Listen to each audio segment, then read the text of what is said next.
Preteens and teenagers are very challenging years of any human being's life because there are a lot of changes which is happening, and what I want to teach you or tell you today is there are 5 simple steps which can be used to calm them down because their brains are not developed to understand how to manage emotion. So we as adults need to help them manage their emotions and get them to a stage which is something which they can manage their emotions.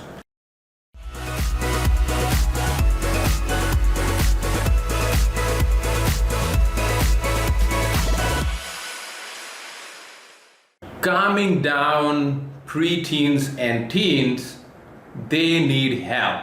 And today I'm going to tell you 5 simple steps which you can utilize regularly with your preteens or teens so they will understand their emotions and they will be able to manage their meltdowns better.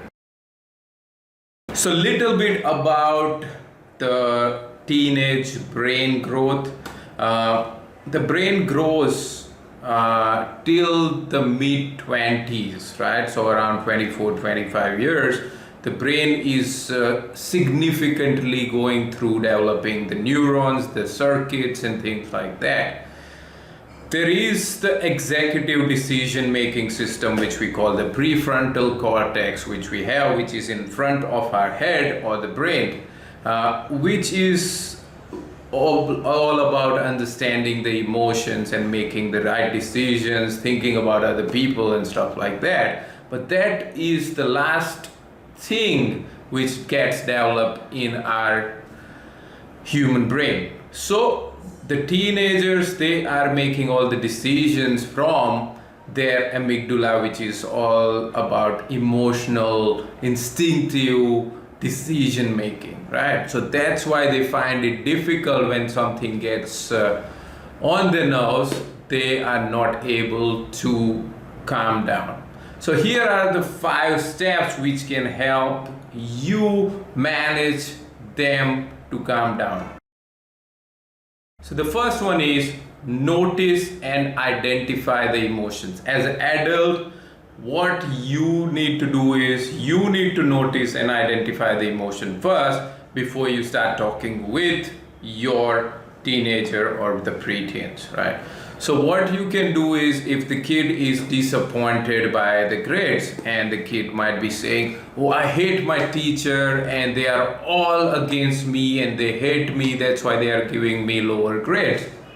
So what you need to understand is, okay, the kid is frustrated, the kid is angry, right? The kid is emotional and that's why he is not calmer, okay?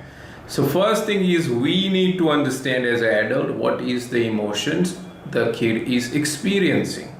And then we need to be prepared before we start saying something. The second one is name and connect the emotion, right?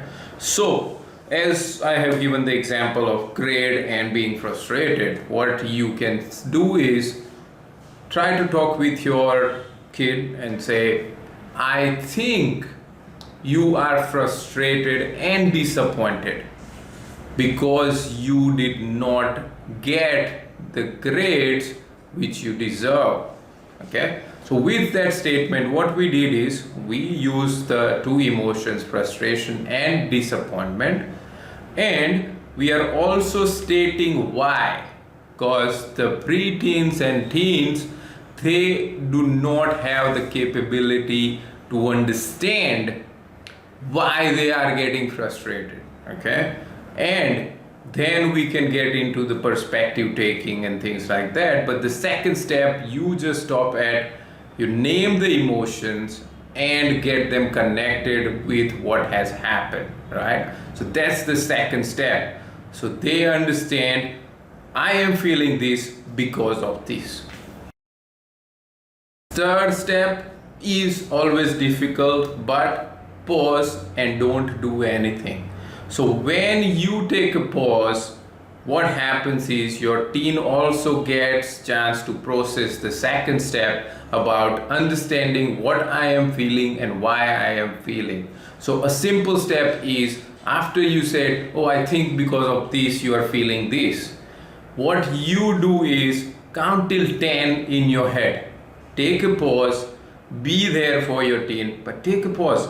Pause is very amazing tool for the other people to process their emotions, and they will start thinking about, oh, okay, there is something wrong and I need to understand why there is something wrong, right? So third step is pause and don't say anything. Be with them but don't say anything.